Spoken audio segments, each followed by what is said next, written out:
Beelzebub's Tales to His Grandson, Chapter 43. Beelzebub's Survey of the Process of the Periodic Reciprocal Destruction of Men, or Beelzebub's Opinion of War. When Beelzebub, Hussein, and Ahun had returned from the Jamjampal, and had resumed their usual places, Hussein, again turning to Beelzebub, said, "Dear grandfather, although thanks to your exhaustive explanations relating to different episodes which proceeded in the planet Earth during the process of the existence of the three-brained beings, I obtained a clear conception and convincing understanding of the surprising strangeness of their psyche, nevertheless the question still arises in me about one particularity of this psyche of theirs which I cannot yet understand at all,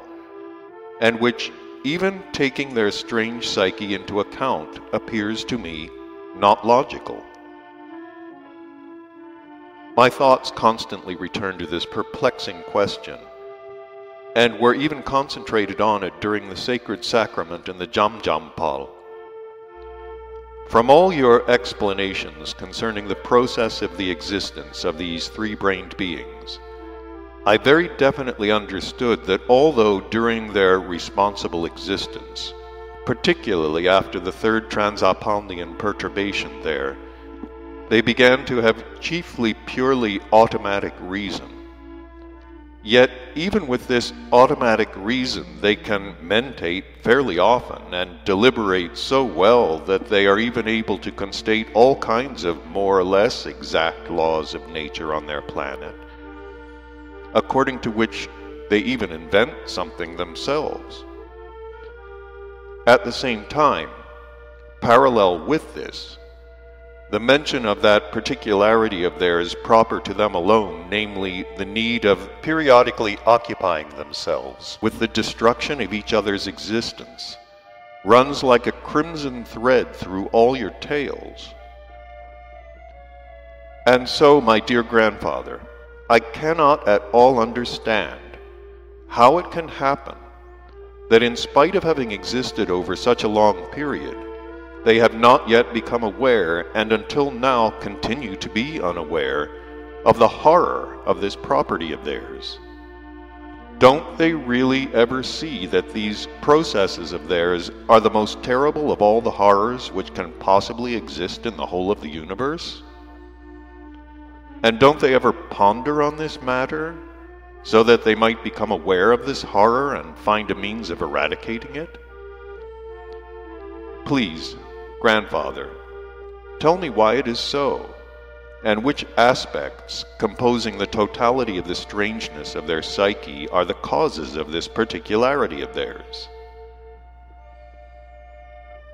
Having said this, Hussein again looked expectantly,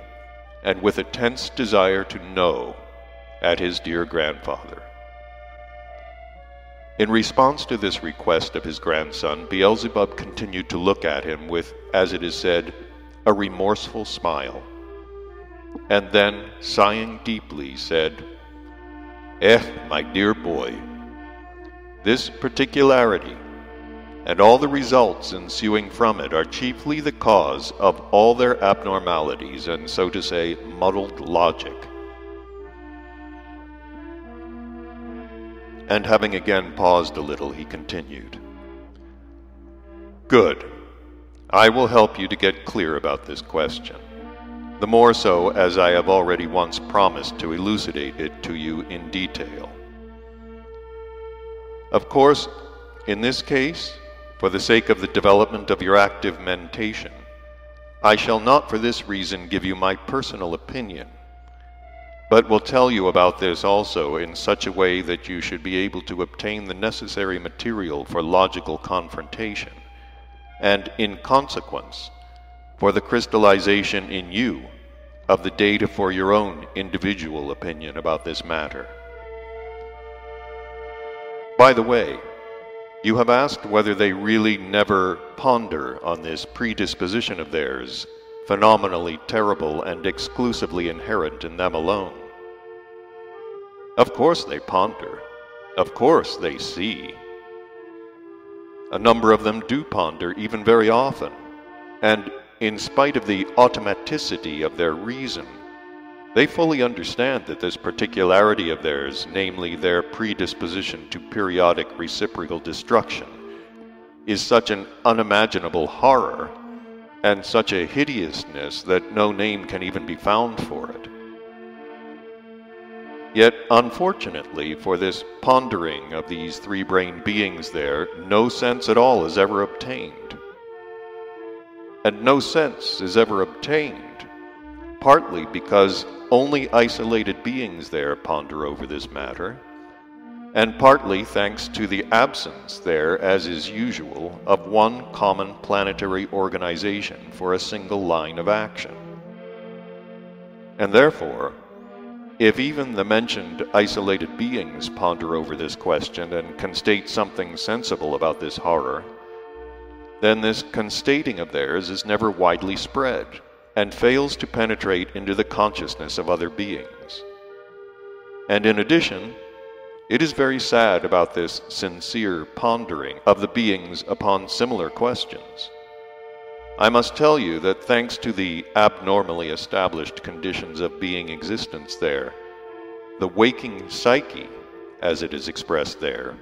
of each one of them gradually becomes from the very beginning of responsible existence such that he can think sincerely and see things in the true light exclusively only if his stomach is so full of first being food that it is impossible for what are called wandering nerves in it to move. Or as they themselves say, he is stuffed quite full. And besides, all his needs already inherent in him, which are unbecoming to three-brained beings and which had become the dominant factors for the whole of his presence, are fully satisfied. Of course, only for that given moment. And as, owing to those same wrongly established conditions there, not all the beings have the possibility of becoming thus satisfied, then on this account, and for many other reasons, most of them, even with their full desire, can neither think sincerely nor see and sense reality. And therefore, sincere thinking and the sensing of reality have already long ago become a very rare luxury on this planet of yours and inaccessible to most of them. Only certain beings there who are called important and power-possessing have the possibility of being satisfied to satiety. In truth, it is precisely these terrible beings who it would seem could, owing to their position, do something for the eradication of this evil, or at least diminish it to a certain extent. But just these important and power-possessing beings who have the possibility of filling themselves to satiety and could perhaps do something towards this end, in reality do nothing at all for still quite other reasons. And the fundamental causes of this flow from always the same maleficent means fixed in the process of their ordinary being existence, and called by them education. This maleficent means is adopted there for all the young during their preparatory age, but especially adopted everywhere in relation to those young beings who later almost always, as a rule, become power-possessing. Well then, when these same young beings, who almost always become power-possessing, become responsible beings and begin to bear responsible obligations, they of course do not have any data at all for manifesting what is called logical reflection, owing to the fact that they have not used the time destined by great nature exclusively for the purposes of preparing in themselves being data for a worthy and responsible existence, but waste it only for developing in themselves the properties which flow from the totality of the results of this celebrated